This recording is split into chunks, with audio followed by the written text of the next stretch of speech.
संत वह पारस है जो जिस पर कृपा कर दे उसे सोना बना दे।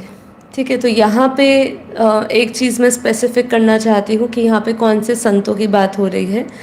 यहाँ पे ऐसे महापुरुषों की बात हो रही है जो ब्रह्म ज्ञानी हैं। ठीक है, तो जो ब्रह्म ज्ञानी होते हैं वो इस धरती पर आवागमन के चक्र से छूट जाते हैं। तो यहाँ पे ऐसे लोगों की बात हो रही है। और दूसरे भी देखिए, हम हमेशा बात करते हैं कि हमें संग का रंग लगता है। ठीक है, अब संग का रंग लगता है जब हम अच्छे लोगों के साथ जुड़ते हैं, हमारे कानों में कुछ अच्छी बातें जाती है। तो होता क्या है, कानों में अच्छी बातें जाने से हमारा चिंतन जो है उन बातों पे चलता है। ठीक है, जब चिंतन उन बातों पे चलता है तो हमारा बुद्धि में परिवर्तन आता है। बुद्धि में जो विचार है वो बदलते हैं। बुद्धि में जो विचार है वो बदलते हैं तो मन के अंदर जो भाव है वो भी बदलते हैं।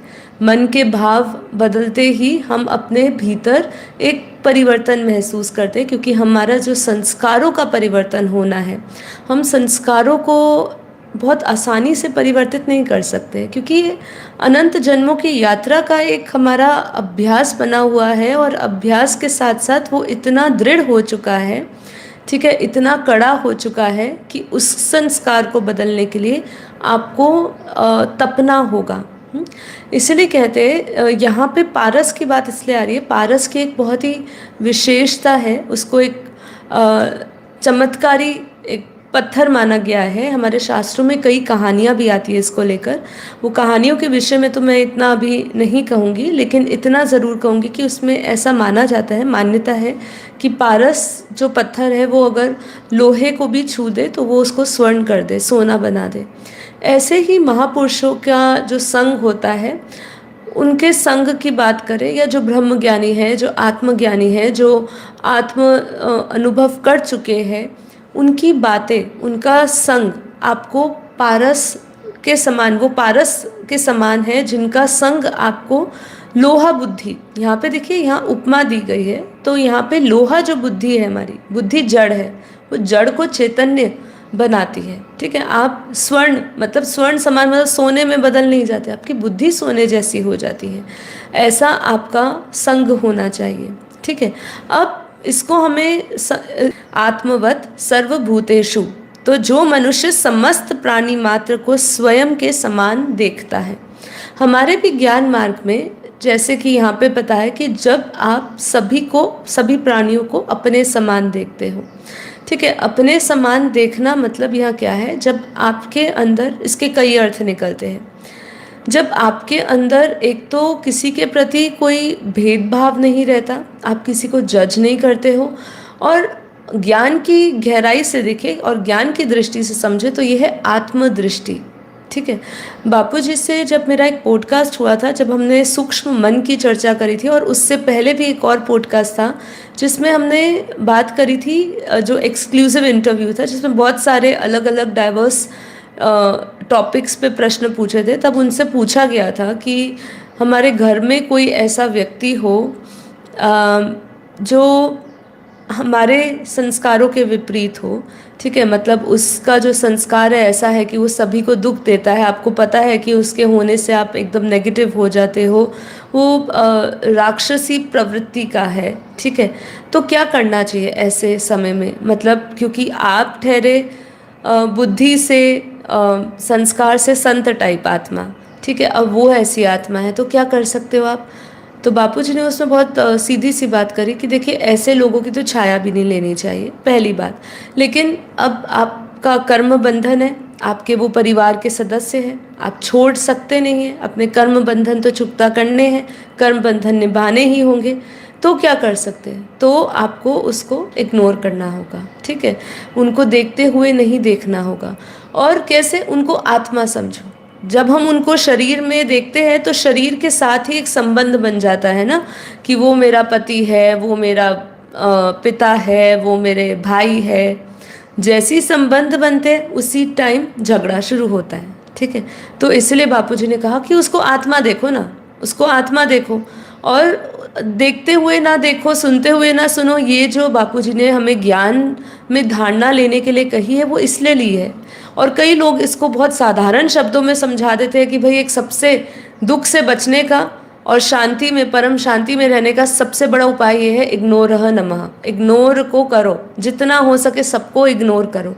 आपके अंदर इतना धैर्य इकट्ठा करिए, अपने अंदर इतना साहस इकट्ठा करिए, अपने अंदर इतनी आत्मशक्ति इकट्ठी करिए कि आप किसी को इग्नोर कर सके, आपकी मन बुद्धि उसको अस्वीकार कर सके। मतलब मन अस्वीकार मतलब उसको इग्नोर, जो वो कर रहा है उसको करने दी। जब आप किसी को परिवर्तित नहीं कर सकते हो तो हमें प्रयास नहीं करना चाहिए ज़्यादा किसी को बदलने का, क्योंकि सबके अपने अपने कर्म बंधन हैं।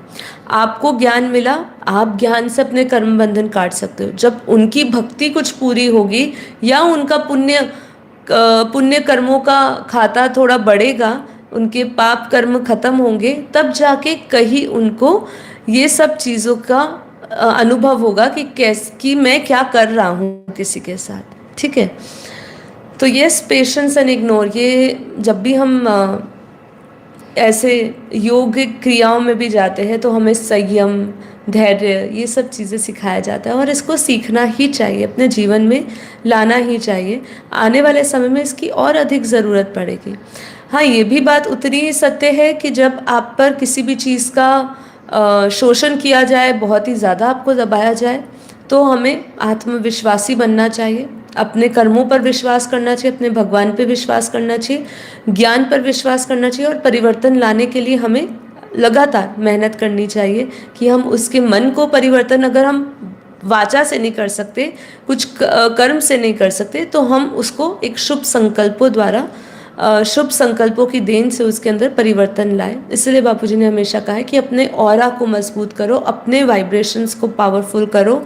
अपने आप को जितना आप परम शांति में रखेंगे और जितना आप परम संकल्प लेंगे, उनको वाइब्रेशंस भेजेंगे आत्मस्वरूप में स्थित रह के, तो धीरे धीरे वो आत्मा पर आपके वाइब्रेशंस का प्रभाव पड़ेगा। लेकिन सब चीज़ों का एक समय होता है। काफ़ी बार हमें लगता है हम कई सालों से कर रहे हैं और ये हो नहीं रहा है, तो हर एक व्यक्ति का अपना अपना समय आता है। ठीक है, आपका जैसे समय आया वैसे ही उनका समय आएगा। तो यहाँ पे आत्मदृष्टि से हमारी बात शुरू हुई थी कि यहाँ आत्मदृष्टि हमें करनी चाहिए, हमें इसका प्रयास करना चाहिए, हम सभी को आत्मा देखें। ठीक है, जब हम उसकी आत्मा को देखते हैं, उसके गुण अवगुण को जज करने वाले हम नहीं हो जाते। ठीक है, और ये बहुत ज़रूरी है गुण, क्योंकि आज हम एक सेकंड नहीं लगाते हैं कि हम किसी के बारे में कुछ बोलने के लिए। तो हमें वैसे ही किसी ने अधिकार नहीं दिया। इवन आप अपने बच्चों को, आप अपने माँ बाप को, आप अपने पति या पत्नी, पत्नी है तो पति को, पति है तो पत्नी को, आपके पास ये अधिकार है ही नहीं। हम सिर्फ यहाँ अपने कर्म चुकता करने आए हैं। आपके पास किसी को भी अधिकार नहीं है सामने वाली आत्मा की फ्री विल यूज़ करना और उसको किसी भी चीज़ के लिए दबाना। तो इसीलिए आत्मदृष्टि होगी तो आप ये सब झंझटों से दूर रहेंगे। अपने कड़े संस्कार जो है ना कि हमें बीच में पढ़ना है, वो जो चौधरी बनने का हमारा होता है ना कि हम यहाँ पे भी चौधरी बन जाए, हम वो भी इसको करवा दें, हमसे पूछे, हम ही करवाएंगे, हमारी कहने से उसकी बात पर प्रभाव पड़ेगा, बल पड़ेगा, ये अहम से उठ के अपने आप में मस्त रहो, आत्म स्वरूप का अनुभव करो, आत्मा को देखो और वैसे ही दूसरों को देखने का प्रयास करो। ठीक है, अब यहाँ पे एक सिर्फ बात यही आती है कि भगवान श्री कृष्ण बार बार कह रहे हैं स्थित प्रज्ञ तू बन। तो स्थित प्रज्ञ का अर्थ क्या है? जो अपने भीतर के ज्ञान का परम अनुभव कर चुका है। स्थित प्रज्ञम, ठीक है, तो जो अपने भीतर के ज्ञान का परम अनुभव कर चुका है, राइट। जो मनुष्य मन में आने वाले जो भी नित्य नई कामनाएं हैं उससे वो ऊपर उठ के आत्म भाव में आ चुका है। जो इस संसारिक सुख में भी डूब नहीं रहा और जो संसारिक दुख भी उसको डगमगा नहीं रहा है, वो है स्थित प्रज्ञ। वो स्थित प्रज्ञ अवस्था में ही आत्म भाव और आत्मदृष्टि समाई हुई है। उसका ये सबसे बड़ा गुण है। स्थित प्रज्ञ वो मुनि है जिसके पास ये गुण है, जिसके पास ये गुणों की चाबी है कि वो आत्मदृष्टि से सबको देखता है, सब कुछ स्वीकार करता है। उसके पास अच्छा आता है तो भी, उसके पास बुरा आता है तो भी उसको, क्योंकि ना अच्छे ना बुरे दोनों से वो अलिप्त हो जाता है। तो ऐसा हमें बनना है। वो बेपरवाह बादशाह का अनुभव होता है जिसको कोई चिंता नहीं सता रही। ऐसा नहीं है कि आसपास की कुछ परिस्थितियाँ बदल चुकी है। जो आपने ध्यान में बैठने से पहले जिन विचारों से भरे थे वो विचार कहीं बदल चुके हैं, लेकिन वो परिस्थितियाँ नहीं बदली है। जिन परिस्थितियों में हम ध्यान में बैठे थे वो परिस्थितियाँ अभी भी बनी हैं, लेकिन हमारी दृष्टि बदल गई है। उसको देखने का नज़रिया बदल गया है। बस यही कुछ है। आत्मवत सर्वभूतेषु, हाँ, आत्मवत सर्वभूतेषु, बस यही कुछ है। जब हम गहरे ध्यान की अवस्था में जाते हैं, जब हम अपने जीवन में कुछ धारणाएं लेते हैं, ठीक है, धारणाएं लेने के बाद उन धारणाओं पे चलना, उस धर्म के रास्ते पर चलना, सत्य के रास्ते पर चलना, उसके लिए हमें बल की ज़रूरत होती है, एक फोर्स की ज़रूरत होती है, एक प्रेरणा की ज़रूरत होती है। और वो प्रेरणा और कोई नहीं है, वो केवल परमात्मा ही है, आपका क्रिएटर ही है।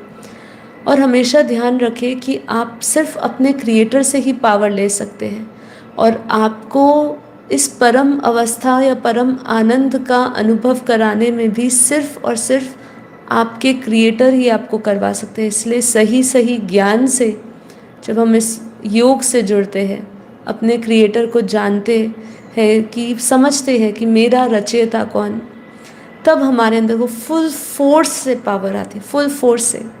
और फुल फोर्स की पावर की रिफ्लेक्शन आपके ऑरा में भी होती है, आपके शरीर में भी होती है। आपका शरीर स्वस्थ हो जाता है, निरोगी हो जाता है, आपको कोई कष्ट का महसूस नहीं होता है। तो बहुत सारे बेनिफिट्स हैं, ठीक है। तो इसीलिए कुछ पल, कुछ समय इसके लिए अवश्य निकालें और अपने जीवन में जीवन मुक्त बने। तो ऐसे ही कुछ हमारे स्वामी रामकृष्ण परमहंस जी हुए। तो ये जो अभी मैं बात करने जा रही हूँ, इन सब बातों से आप शायद पहले से ही आपको इनका ज्ञान होगा, लेकिन फिर भी हम इसकी चर्चा करते हुए समझते हैं कि आत्मवत सर्वभूतेषु का विचार क्या है, और ये विचार स्वामी रामकृष्ण परमहंस जी का कहाँ पे था। तो कहते हैं स्वामी रामकृष्ण परमहंस जी न केवल दक्षिणेश्वर काली के पुजारी थे, बल्कि माँ काली के परम भक्त भी थे।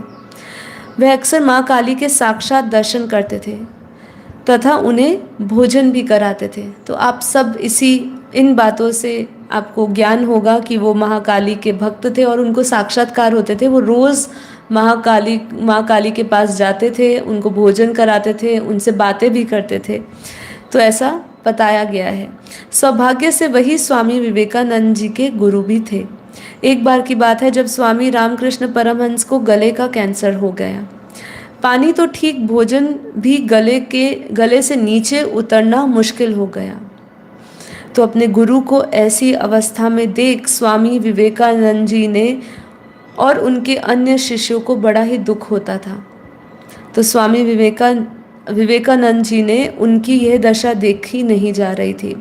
अतः एक दिन उन्होंने अपने गुरुदेव जी से कहा, गुरुदेव, कब तक इस दर्द को यूं ही सहन करते जाएंगे? आप माँ काली से क्यों नहीं कहते? क्षण भर में आपका गला ठीक हो जाएगा। यह सुन के रामकृष्ण जी हंसते रहते थे और बोलते, कुछ नहीं। एक दिन जब विवेकानंद जी बहुत ही आग्रह करने लगे, तब रामकृष्ण परमहंस जी बोले, अरे तू समझता नहीं है नरेंद्र, अपने किए का निपटारा हमें अभी ही कर लेना चाहिए। इम्पॉर्टेंट लाइन कि हम सभी को अपने किए का निपटारा अपने आप ही कर लेना चाहिए। इस बात के साथ मैं एक बात कहूँगी। किसी गुरु को सुन रही थी, तो उन्होंने बोला कि एक तरफ हम देख रहे हैं कि व्यक्ति बहुत पापी है, कर्मों से बहुत पापी है, प्रत्यक्ष है वो, उसके कर्म, पाप कर्म प्रत्यक्ष है, और एक तरफ वो पुण्य कर रहा है, भक्ति कर रहा है, तो क्या उसके भक्ति करने से उसका दुख या उसके पाप कर्म खत्म हो जाएंगे? तो वहाँ उन्होंने बहुत, स्वामी जी ने बहुत सुंदर उदाहरण देते हुए, एग्जाम्पल देते हुए कहा कि देखिए, ये एक रंगमंच है, ये एक नाटक है, हम सभी एक नाटकीय का हिस्सा है। अब जब आप पिक्चर में किसी व्यक्ति को साधु बना हुआ देखते हो तो वो उस पूरे रोल में घुस जाता है, वो साधु बन जाता है, साधु का रोल भी बहुत अच्छी तरह करता है। कुछ समय के लिए तो आप भ्रमित हो जाते हो कि वो व्यक्ति साधु ही है और कोई नहीं है। पर क्या उसके इस रोल को प्ले करने से क्या वो परब्रह्म को प्राप्त हो जाता है? क्या उसको परम अनुभूतियाँ हो जाती है? क्या वो अपने हाईएस्ट लेवल पे पहुंच जाता है? क्या उसका संस्कार परिवर्तन, अंतःकरण शुद्ध हो जाता है? नहीं, वो केवल एक नाटक कर रहा है। जैसे ही उसका रोल, कपड़े बदलते हैं, वो वापस अपने उस जीवन में आ जाता है। तो ये एक ढोंग है। अगर कोई व्यक्ति ऐसा है जो लगातार पाप कर रहा है, लोगों को दुख दे रहा है, तुम्हारा कर्म ऐसा है जो बार बार किसी के दिल को दुखा रहा है, जो अपने घर के सदस्यों को दर्द दे रहा है, दुख दे रहा है, और फिर तुम जितनी मर्जी भक्ति कर लो, जितना मर्जी नाम जप कर लो, जितना मर्जी कुछ कर लो, तो वो एक प्योर ढोंग है। अपने आप के साथ आप एक स्वांग रचा रहे हो और कुछ नहीं है ना। तो इसीलिए यहाँ पे हमें ये समझना है कि अपने किए का निपटारा तो हमें करना स्वयं ही पड़ेगा। इतने बड़े रामकृष्ण परमहंस जी ने भी इस बात को स्वीकारा, जबकि उनको इतना बड़ा रोग था, है ना। तो इसीलिए आगे क्या कहते हैं, बीच में माँ को डालना उचित नहीं है ना। आज मैं सभी से यही बात पूछूंगी, और आगे आने वाले समय में जब भी मुझसे प्रश्न पूछा जाएगा, मुझे कल रियलाइजेशन भी हुआ इस बात का, और आज भी जो बोलते हैं मुझे मेडिटेशन सीखना है, मेरा सबसे पहला प्रश्न उनसे यही होगा कि आप मेडिटेशन क्यों सीखना चाहते हो, आपका उद्देश्य क्या है, पर्पस क्या है। अब उस पर्पस पे ही निर्भर है कि वो आत्मा का लेवल क्या है। अगर उसने सिर्फ सुख शांति तक ही अपने आप को सीमित रखा और उसका संकल्प ध्यान में उतरने का ये नहीं है कि मैं परमात्मा को प्राप्त कर सकूं, तो उसका ध्यान में उतरना वेस्ट है। उसका कोई मतलब ही नहीं है कि वो इस उद्देश्य से अपने आप को जोड़े कि मुझे ध्यान सीखना है। ध्यान योग जो सीखना है, उसका केवल और केवल एक ही लक्ष्य हो सकता है कि आप अपने रचयिता से, आप अपने परम पिता परमात्मा से जुड़िए। ठीक है, अपने आप को जान के फिर उस परमात्मा से जुड़िए। सिर्फ एक ही कारण हो सकता है ध्यान और योग सीखने का। इसके सिवा बाकी जो भी आप कारण बता दो, मुझे अपने दुखों से निवृत्त होना है, मुझे डिप्रेशन से निकलना है, मुझे ये सब चिंताओं से निकलना है, मुझे सुख की अनुभूति करनी है, मुझे पीस ऑफ माइंड चाहिए, ये सब चीज़ें फालतू है। ये सब चीज़ें का अगर आप इस लक्ष्य के साथ ध्यान सीख रहे हो तो आज सीख रहे हो, कल छोड़ देंगे, और अगर नहीं भी छोड़ेंगे कोई उपलब्धि नहीं होने वाली है। ये मेरा निजी अनुभव है, ये मेरा मानना है कि इसके साथ आप ऐसे संकल्पों के साथ ध्यान में ना उतरिए कभी भी। सॉरी।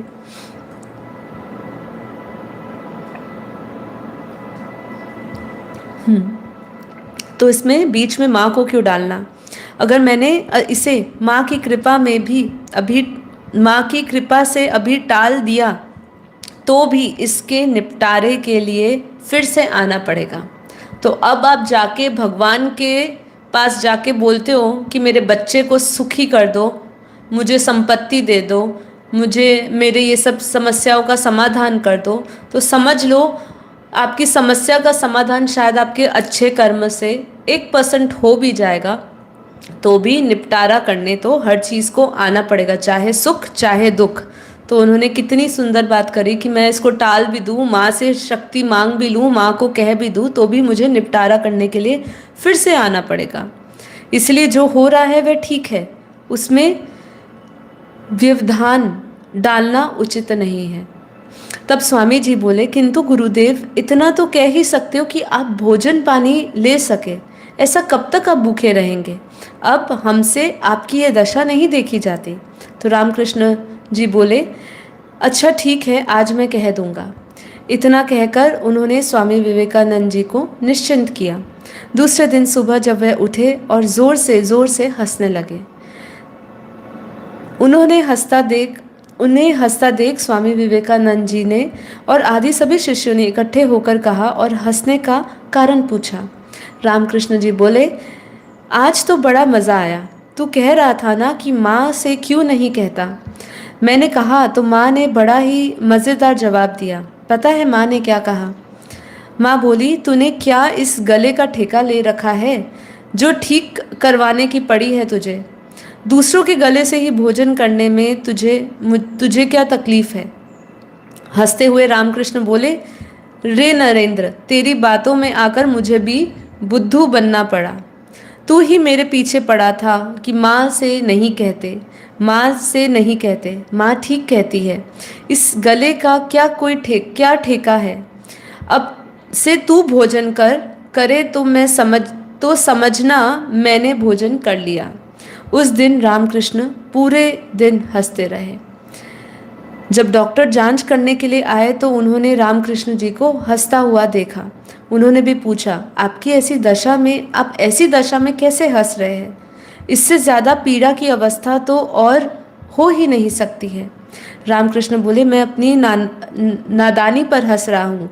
वैद्य जी, मैं भूल गया कि सभी गले मेरे अपने ही हैं। मतलब यहाँ पे देखिए क्या मन की स्थिति बताने की कोशिश करी जा रही है। इसका मतलब ये नहीं है कि भूख मुझे लगी है, तुमने खा लिया तो मेरा पेट भर जाएगा। वास्तविक सच ये नहीं है। देखिए, इसको हम प्रैक्टिकल समझने की कोशिश करें।